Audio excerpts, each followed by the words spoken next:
Hola, buenas tardes, ¿cómo están? Espero que se encuentren bien.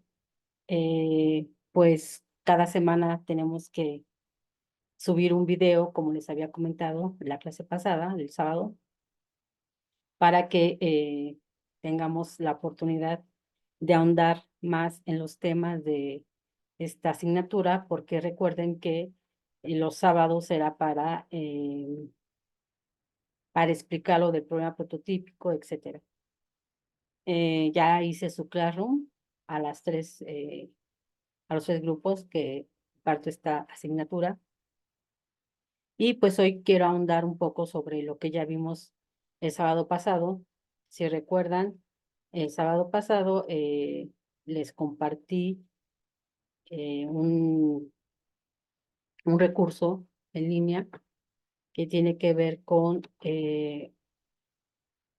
la enciclopedia Herder y eh,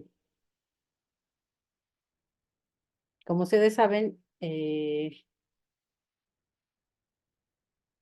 esa enciclopedia tomó el nombre del filósofo Herder, ¿no? De hecho, también hay una editorial con el mismo nombre.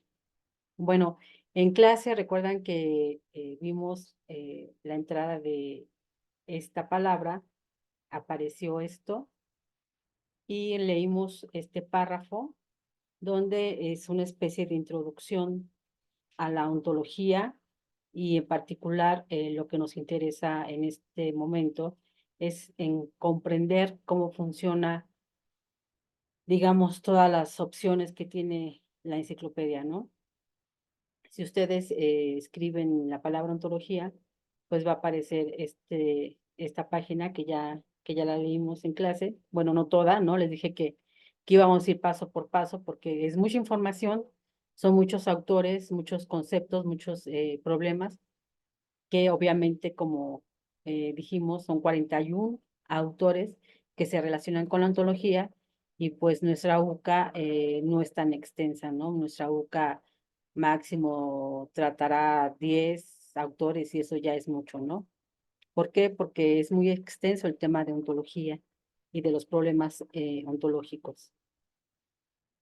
Como vimos en clase, ontología viene del griego, tu ontos logos, estudio de lo que existe. Etimológicamente, estudio del ente, entendido por tal lo existente en cuanto existente. Y habíamos comentado que el término aparece hasta el siglo XVII y en el vocabulario filosófico a través de, el filósofo Christian Wolff.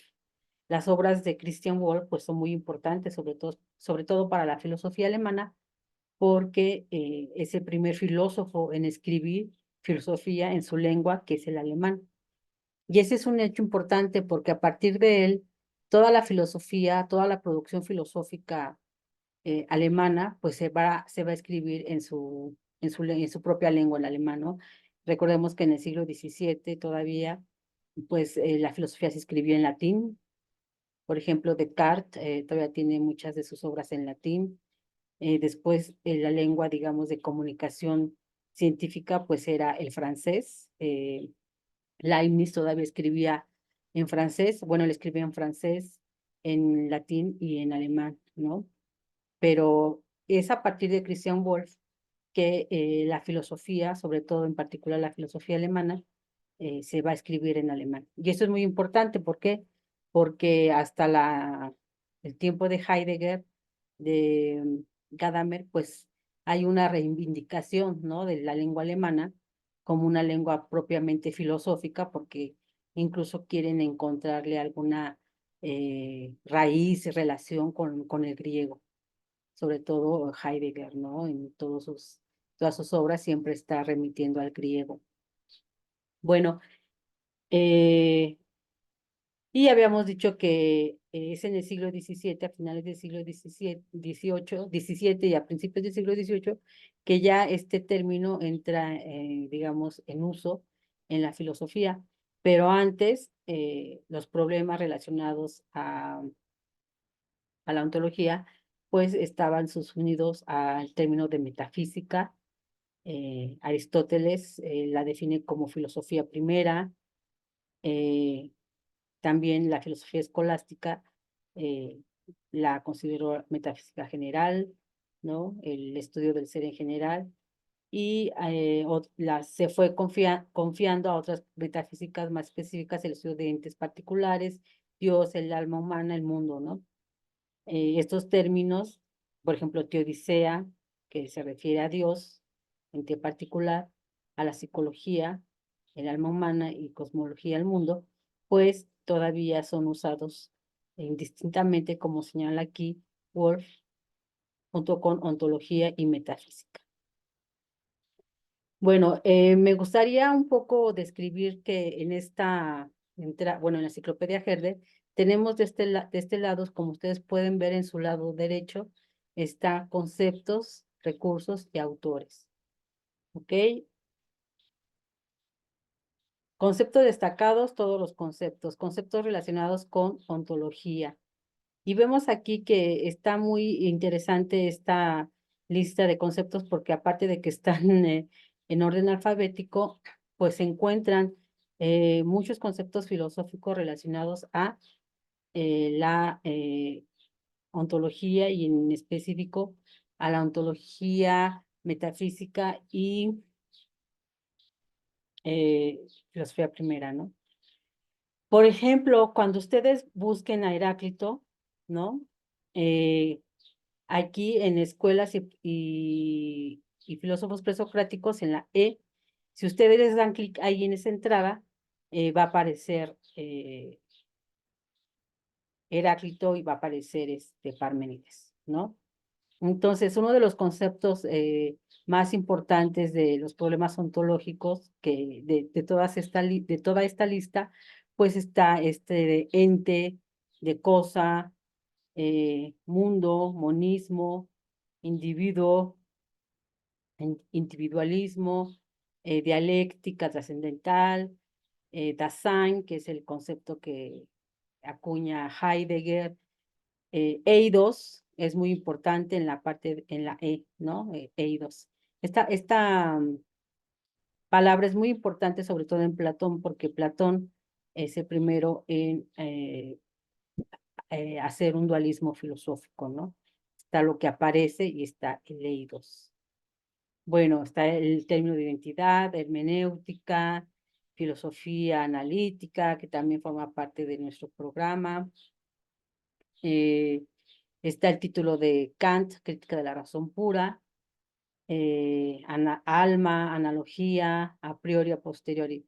Es decir, casi todos estos conceptos pueden ser, digamos, considerados conceptos que son esencialmente eh, los fundamentos o la base de lo que son los problemas ontológicos.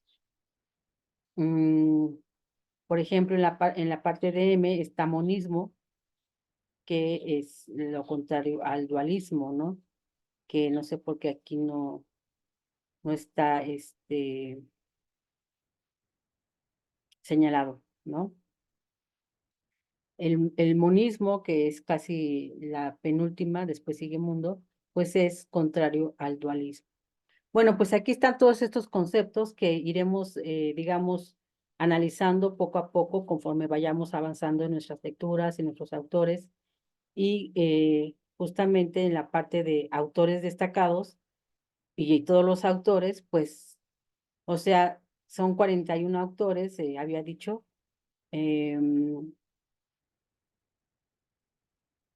pues son demasiados, ¿no? Para abarcarlos en un semestre que dura 4 meses, por lo menos, ¿no? Entonces, sin embargo, aquí están los más importantes que toca nuestro programa. Falta aquí Heráclito, no sé por qué no consideran a Heráclito, pero, por ejemplo, si consideran a Parménides de Lea, uno de los filósofos más importantes en relación a la pregunta por el ser, la unidad de la realidad, lo existente, y Heráclito, pues, no aparece aquí, ¿no? Entonces, habría que preguntarse bajo qué criterios también o no sé si aquí le di clic en todos los autores o autores destacados, ¿no? Pero, por ejemplo, está Parménides, un autor que está en nuestro programa. Obviamente está Aristóteles, el primero, está Platón, está eh, este autor Quine, y varios de los que están señalados están también en nuestro programa, ¿no? Como ven ustedes, son muchos. Está Kant, obviamente, Heidegger, Hume está señalado aquí, pero no se toca en nuestra UCA, ¿no? También Gadamer está aquí, pero tampoco se menciona, ¿no? Bueno, y obviamente que ahí está Jean-Paul Sartre con su famosa frase, ¿no? De eh, la existencia precede a la esencia. Bueno, esta es la parte de autores. Esta es una especie de resumen que yo hice de los nombres relacionados con la ontología y que de alguna manera resume todos los contenidos de nuestra UCA. En esta primera parte, en la parte izquierda, está el nombre de metafísica, filosofía primera, metafísica general. Aquí tenemos a los autores llamados estos dos presocráticos, a Heráclito y a Parménides de Lea. Para Aristóteles, el problema que trata Parménides es más bien un problema de la fisis, ¿no? Que es una palabra muy importante que ahora vamos a hacer referencia a ella. Y como señalan, fue Aristóteles quien crea el término filosofía primera, con el cual designa a la metafísica o la ontología, ¿no? Abajo tenemos las ontologías específicas. Aquí entramos ya a varios conceptos que incluye Wolf, como teodicea, que estudia o más bien se refiere a entes específicos como Dios, cosmología del mundo, psicología, el alma humana. Este término de teodicea es muy interesante porque Leibniz, todavía en el siglo XVII, el llamado siglo de los sistemas, eh, escribe una teodicea, ¿no? Y es como que un parteaguas en la historia de la filosofía, la teodicea de Leibniz. Después, en el lado superior derecho, ¿no? El anterior era izquierdo, creo que me equivoqué. Bueno, ontología de la sustancia, ontología de la fuerza orgánica. Digamos que aquí estamos en pleno siglo XVII con René Descartes y la propuesta monista de Spinoza. René Descartes es dualista, le hace la distinción entre la materia y el espíritu, entre el cuerpo y la mente, ¿no? La respuesta a este dualismo pues va a ser el monismo de Spinoza, y a partir de ese monismo, Leibniz va digamos, a transformar la ontología de la sustancia a la ontología de la fuerza orgánica. Este concepto de fuerza es muy, muy importante en el siglo XVIII, a pesar de que Leibniz muere casi a principios del siglo XVIII, su filosofía marcó mayormente la filosofía alemana, ¿no? A partir de ese concepto de energía, un concepto que ya estaba en Aristóteles, ¿no? En la física, como dynamis. Bueno, después viene la siguiente etapa de la ontología, que es con Kant, que hace en su introducción a la crítica de la razón pura, hace una crítica pues a toda la metafísica, ¿no? Porque los objetos de estudio pues no son objetos de la experiencia, por lo tanto, la metafísica como ciencia pues no tiene ninguna posibilidad de ser una ciencia, ¿no? Y él propone más bien, plantea los principios del conocimiento a priori, es decir, cuáles son las condiciones de posibilidad del conocimiento, ¿no? Y la novedad de Kant es que él habla de que el ser humano posee principios a priori, ¿no? No solamente del entendimiento, sino también de la sensibilidad. Entonces, pues su obra es muy compleja, ¿no? Para comprender en qué sentido se habla de una a priori también en la sensibilidad, ¿no?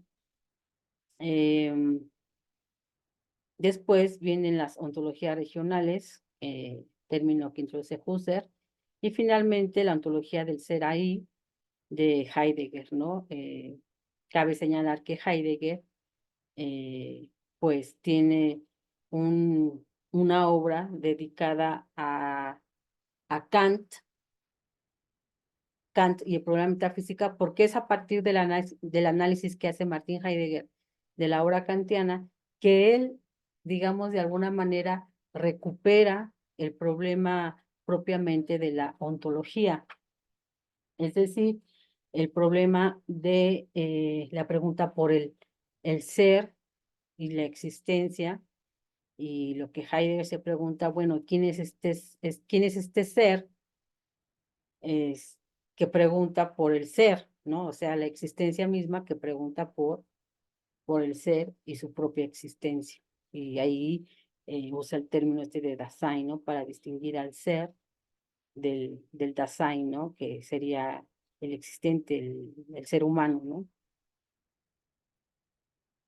Este libro es muy importante porque es a partir de este que Martin Heidegger elabora pues toda una propuesta para una ontología, ¿no?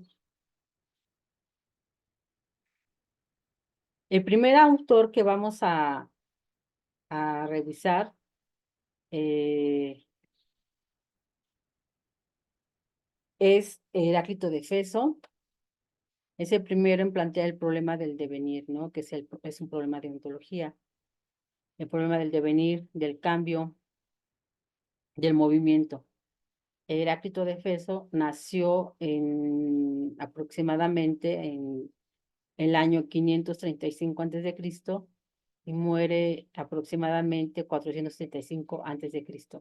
Estos signos de CA significa circa, ¿no? Creo que en latín circa, y significa aproximadamente, ¿no? No sabemos exactamente si así fue. Tenemos muy pocos elementos biográficos de Heráclito. Todo lo que se conoce por Heráclito, pues lo sabemos por los diálogos de Platón, sobre todo, ¿no? Pero aquí también les dejé el link de la enciclopedia de Herder sobre Heráclito, ¿no? Que es un poco más completa la información, pueden leer sobre su biografía. Algo bien interesante es que Heráclito, esta pintura que está aquí, Heráclito siempre ha sido como que una fuente de inspiración para tanto para los pintores como para los filósofos, ¿no? Es considerado un ser súper enigmático, una figura muy provocadora, provocativa por la forma de su escritura, ¿no? Se dice que Heráclito escribió unos fragmentos, pero a diferencia de todo lo que se escribía en griego en su época, que era textos para leer en voz alta, él no lo pensó así, sino que escribió, se dice, cuenta la leyenda, aquí nos basamos en lo que dijeron los demás, que Heráclito escribió sus fragmentos y los llevó al templo de Delfos, ¿no? Los dejó ahí y eh, porque precisamente es como un gesto de que su obra no era para leerse en público, ¿no? Sino que cada uno tenía que tener la experiencia de leerlo, ¿no? De leerlo para sí mismo y reflexionarlo, ¿no? Y pues toda su obra pues es un enigma, ¿no? Es conocido como Heráclito el Obscuro, el filósofo que llora, ¿no? Son elementos que se han relacionado a Heráclito y sería muy interesante que pues que ustedes investiguen, ¿no? ¿Por qué le decían el Obscuro y por qué el filósofo que llora, ¿no? Esa es una pintura de Rubens que está en el Museo del Prado de Madrid y no sé si se ve, la pueden buscar en, en Google y está llorando Heráclito, ¿no? Heráclito siempre lo consideran como el filósofo que llora y el contrario es Demócrito, ¿no? Que es el filósofo que ríe, ¿no? Entonces, como que ese ha sido un tema a lo largo tanto de la historia de la filosofía como de la pintura, ¿no? Bueno, eh, es el primer autor que vamos a leer, ya subí sus fragmentos a su Classroom. Y el siguiente autor que vamos a trabajar, pues es Parménides de Lea. eh, Nació aproximadamente en el 515 antes de Cristo. Se dice que era mucho más, no, o sea, no se sabe exactamente si conoció, creo que no conoció a Heráclito, pero siempre los consideran como contemporáneos, ¿no? No sabemos exactamente si se conocieron o no se conocieron, pero Parménides era eh, un poco más, eh, un poco más joven que Heráclito, ¿no? Igualmente les dejo aquí la entrada de la enciclopedia Herder, Parménides de Lea. Y como vimos en la lista de autores, pues él sí es considerado como uno de los autores propiamente de la ontología. Bueno, después quiero empezar, digamos, esta clase con un concepto muy importante de la ontología en el contexto de la filosofía antigua griega, que es el concepto de physis. El semestre pasado yo impartí el curso de pensamiento prefilosófico y mítico, y en el programa al final tratamos tres conceptos que son muy importantes en filosofía, como es physis, eh, psique y AG, ¿no? Y entonces este mapa seguramente ya lo reconoció Dulce, porque Dulce, que estuvo en el grupo que yo impartí clases, lo hizo. Aquí abajo está la referencia, la noción de physis en los orígenes de la filosofía griega, y pues es muy interesante su mapa, porque este concepto de physis es muy, digamos, es la base de la filosofía y de la ontología, ¿no? De los problemas ontológicos. Entonces, ¿qué significaba physis en el término physis en la filosofía griega? Con los presocráticos, orientación de la escuela de Mileto, que es Tales de Mileto, se consideraba el primer filósofo, porque la pregunta que plantea, ¿cuál es la physis de todas las cosas? Ya no la responde con dioses, con cuentos, sino con los principios de la naturaleza, ¿no? A partir de la percepción humana es que se quiere dar una respuesta a esta pregunta, ¿no? Principalmente en la obra de Anaximandro, otro filósofo presocrático, sobre el estudio acerca de la naturaleza. ¿Qué significa? Bueno, aquí propiedades activas de lo que realmente es la cosa, no solo su apariencia.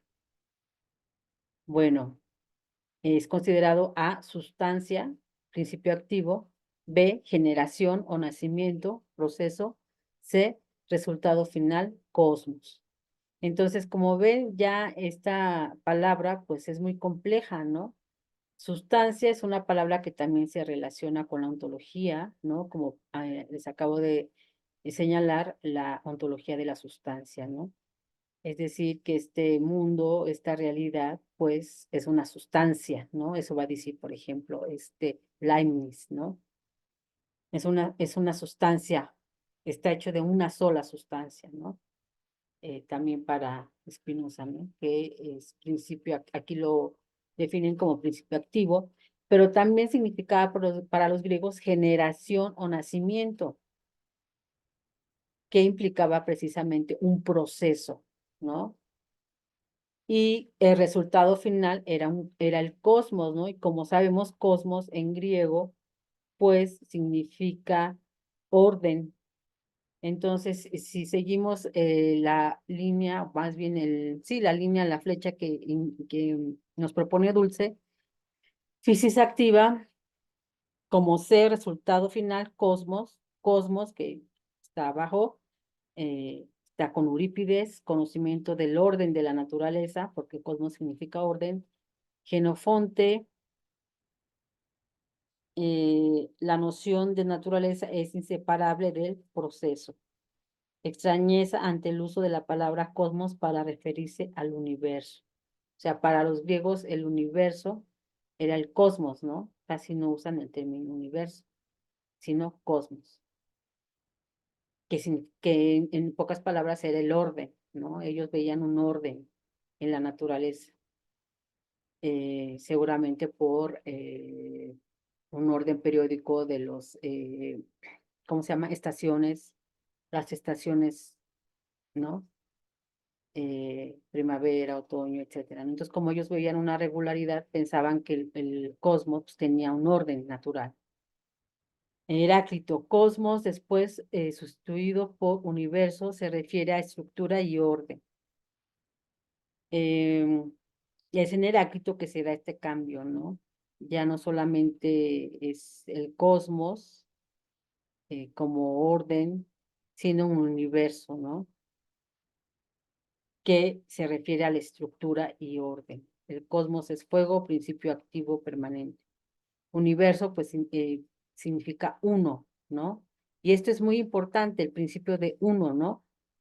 La realidad es una. Eh, Otro concepto muy importante en la ontología, ¿no? La noción de unidad. ¿Qué le da, o más bien la pregunta de qué le da unidad a esta realidad, ¿no? ¿Qué la mantiene unida? Y después tenemos a Parménides, cosmos, como realidad única. Es aquí lo que decía, ¿no? Una realidad única, esférica o integrada. Esta noción de esfera, pues es también muy importante en filosofía, ¿no? Hay un filósofo alemán, curiosamente, que escribió sus obras que se llaman así, ¿no? Esferas. Y es un análisis de cómo este concepto de esfera, esta concepción del mundo como una esfera, como una totalidad esférica, ¿no? Pues ha permeado a toda la filosofía, ¿no? Y ahí, así empieza su obra, ¿no? Que en la esfera, pues también se refiere a una figura geométrica y el mismo Platón decía que estaba inscrito en su academia que no podía entrar nadie que no supiera geometría. Perdón, sí, geometría, ¿no? Es la que estudia las figuras. Matemáticas, para ellos la matemáticas era la geometría. Bueno, entonces está este principio de el cosmos como realidad única, esférica. Después viene Pitágoras, la realidad es armonía. Eh, con Pitágoras, pues también tenemos esta dimensión de las matemáticas, como les mencionaba, ¿no? Pitágoras, Platón era un alumno de Pitágoras, ¿no? Seguía mucho sus doctrinas de Pitágoras, ¿no? Y también pensaba que esta realidad tenía una armonía, ¿no? Y esta armonía pues nacía de la música, ¿no? La música de las esferas, decía Pitágoras. Bueno, y ¿qué relación tiene la física con esta ontología o modo de filosofar? Dice, explicar toda la realidad a partir de un estado primero de ciertas sustancias primordiales. Entonces, ¿cómo nace la filosofía? Precisamente por este modo de filosofar, ¿no? Tratar de explicar la realidad como una unidad y como una totalidad a partir de sus sustancias primordiales. Vemos aquí la enumeración que se refiere al principio de dónde, o sea, de dónde nace esta realidad, principio absoluto y permanencia activa, proceso, génesis, nacimiento o generación por la cual los seres llegan a ser lo que son, finalidad, a dónde, devenir. que es el problema que plantea este Heráclito, ¿no? Y que Parménides también quiere, digamos, resolver, ¿no? Orden del universo como disposición adecuada, estar donde se debe y actuar como corresponde. El conjunto de todo lo existente conforma un cosmos. Totalidad, el modo de filosofar incluye la totalidad, es decir, la filosofía busca dar cuenta de la totalidad de lo que existe.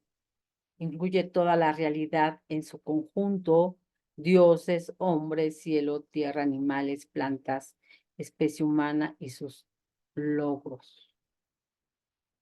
Este es muy importante porque la filosofía precisamente se caracteriza por este afán de totalidad, querer explicar la realidad en su conjunto. Y la naturaleza, pues claro que este término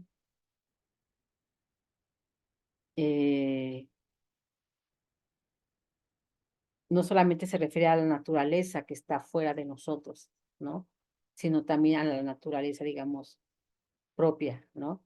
Seres naturales que se diferencian del arte, la cultura y de las realidades eternas. Es la primera vez que en filosofía se hace la distinción entre naturaleza y cultura. Y obviamente que la cultura, pues es, el arte forma parte de la cultura, ¿no? Pero también Heráclito, por ejemplo, con sus conceptos, cuando habla de naturaleza, también incluye a la naturaleza humana, ¿no? Precisamente por este afán de totalidad.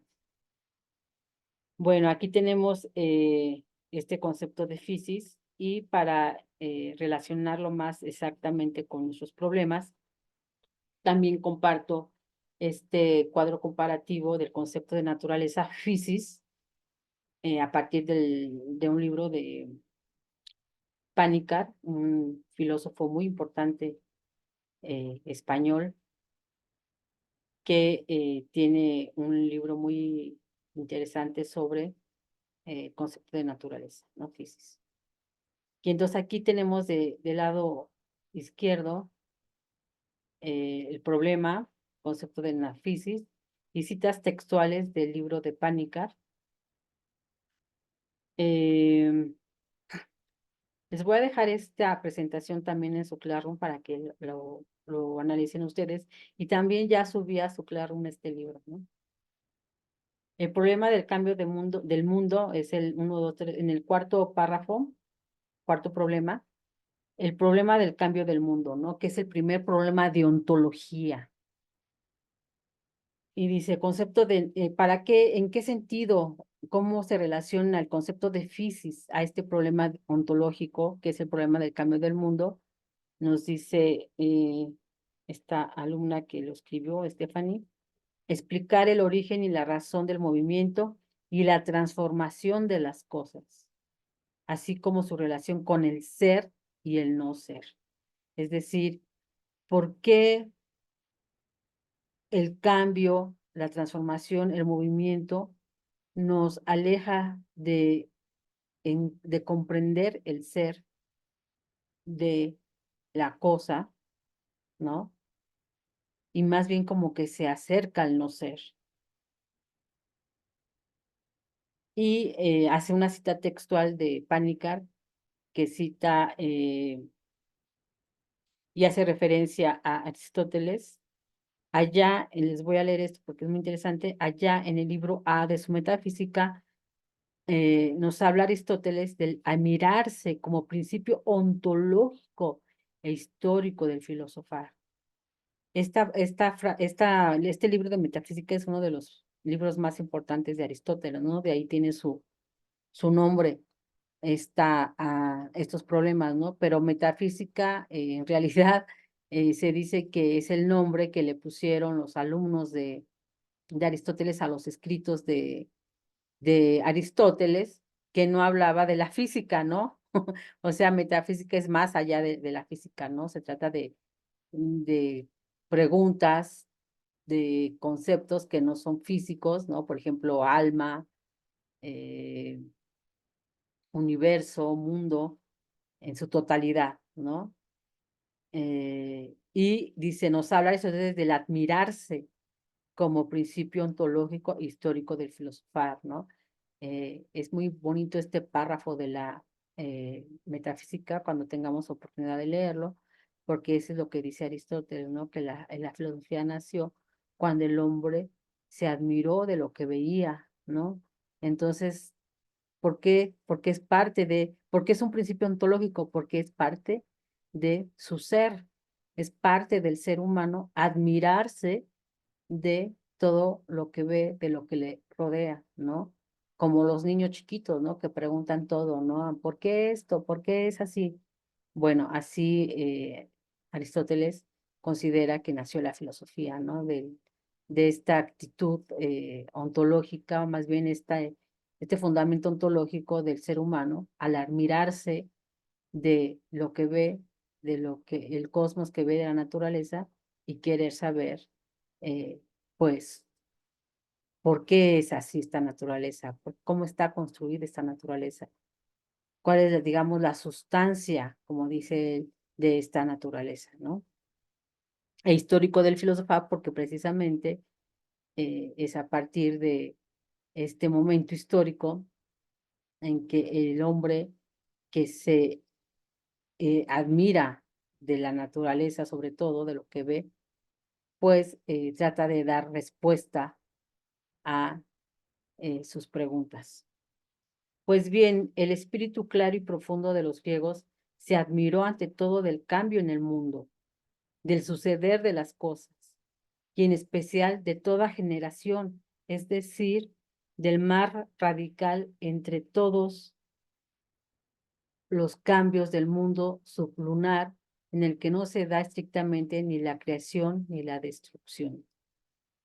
Esta párrafo, digamos, hay que analizarlo más detenidamente, pero en efecto,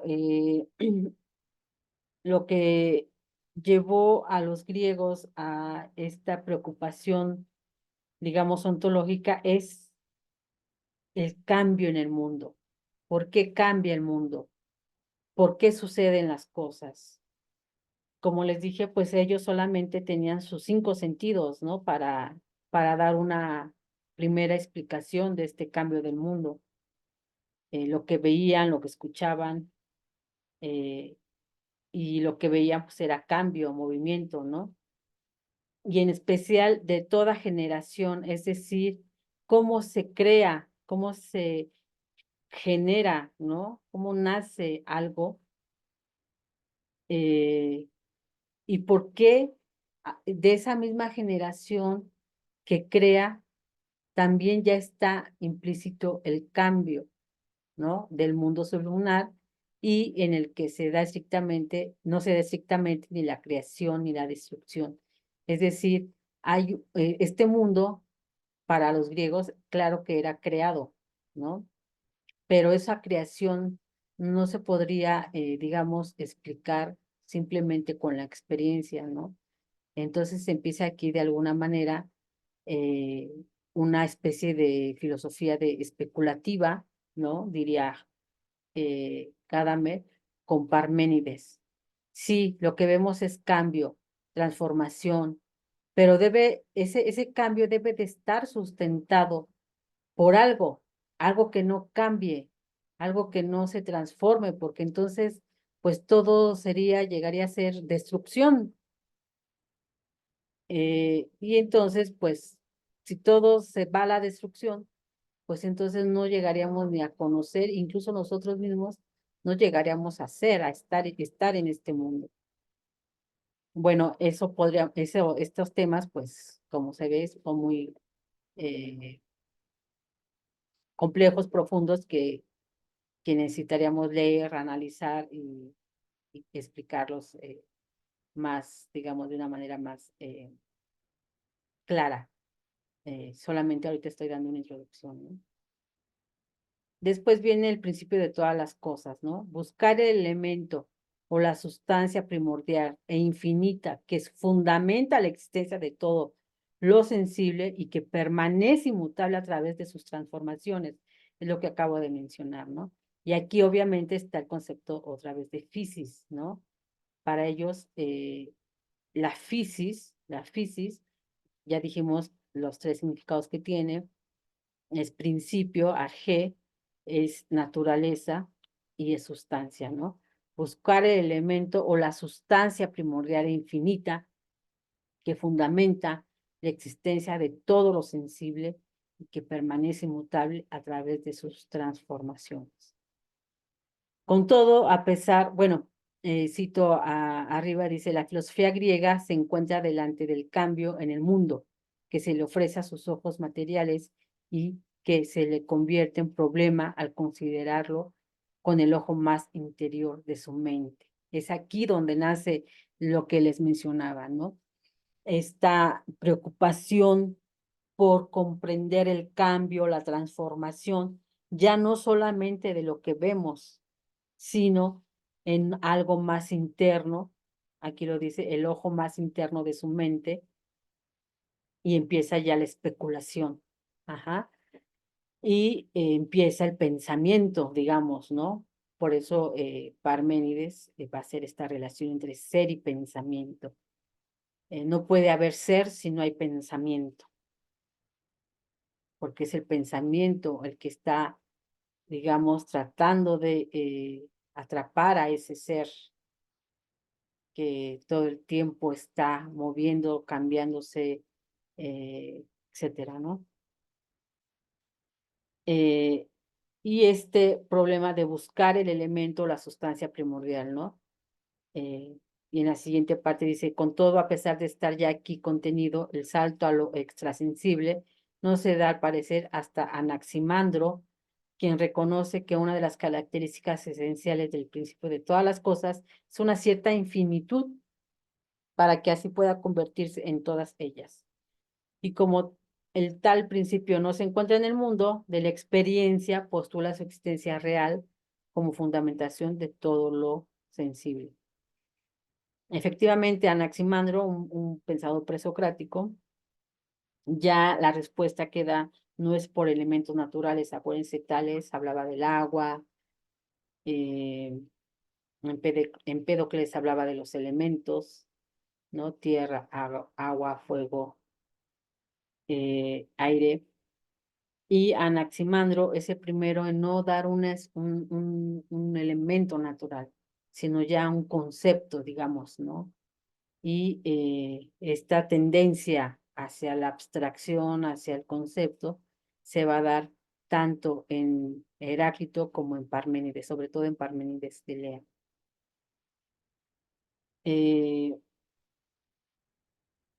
Bueno, esta solamente es una introducción para entender bien cuál es el primer, digamos, problema que plantean los griegos en relación a la ontología, que es el problema del cambio en el mundo, que es explicar el origen y la razón del movimiento y la transformación de las cosas, así como su relación con el ser y el no ser, ¿no?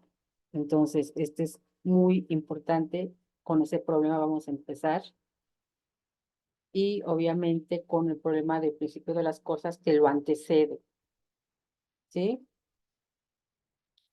Bueno, chicos, pues la tarea para nuestra siguiente sesión, o más bien la tarea eh, que vamos a comentar en la siguiente sesión es que ustedes lean los fragmentos de Heráclito. Es muy importante primero tomar en cuenta la forma de escritura de Heráclito, ¿no? Como aquí se les llama a ellos, son fragmentos, ¿no?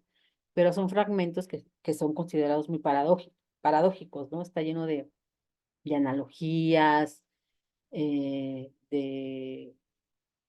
sobre todo de paradojas, y porque une contrarios, ¿no? Por ejemplo, cuando dice que todo está en cambio, que todo está en cambio, que no nos podemos bañar dos veces en el mismo río, que el agua fluye, ahí hay una paradoja, porque sí, efectivamente, él habla del cambio, pero está el río.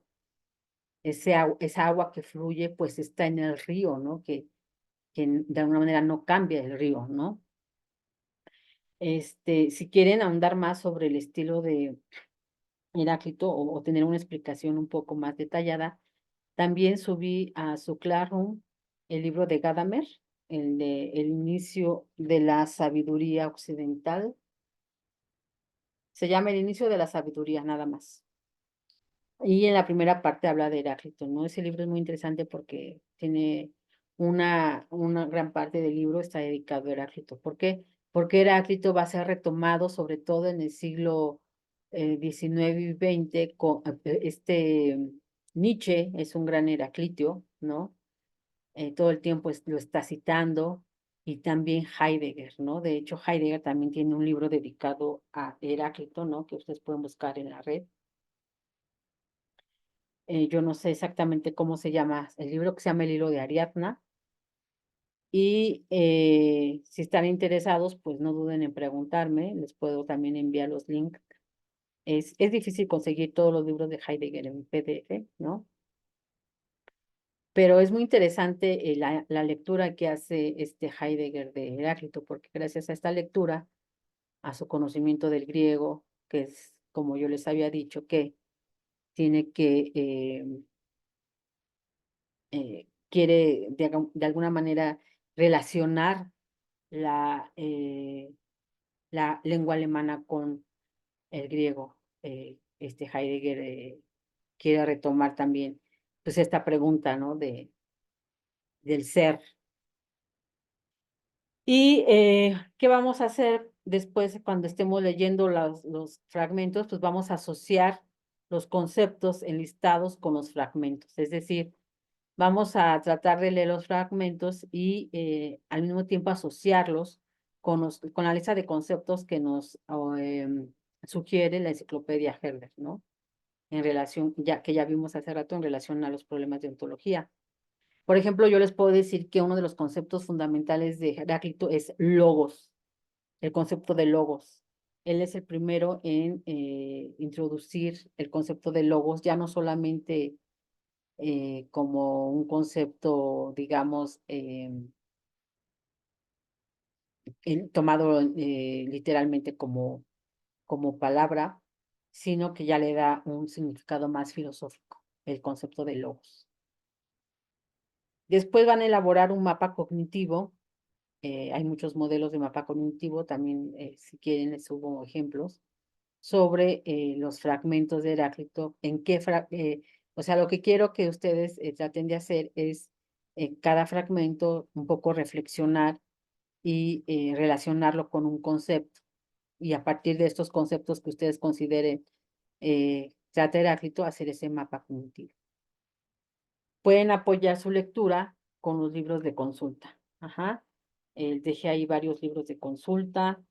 Yo a las personas que no di clases el semestre pasado de pensamiento prefilosófico, sí les recomiendo que lean este libro de Panikkar, sobre todo el capítulo sobre la explicación etimológica del concepto de physis, que es naturaleza. Ajá. Porque en este concepto se encuentran tres principios básicos de los problemas ontológicos, ¿no? Naturaleza, arjé, que significa principio, y sustancia. Bueno, pues ojalá haya sido un poco más clara esta sesión, los contenidos de esta UCA, y espero vernos el sábado. Cualquier duda, no duden ahora sí que no duden en escribirme por el Classroom o por Telegram. Bueno, que tengan una excelente tarde, noche, y nos vemos pronto. Gracias, hasta luego.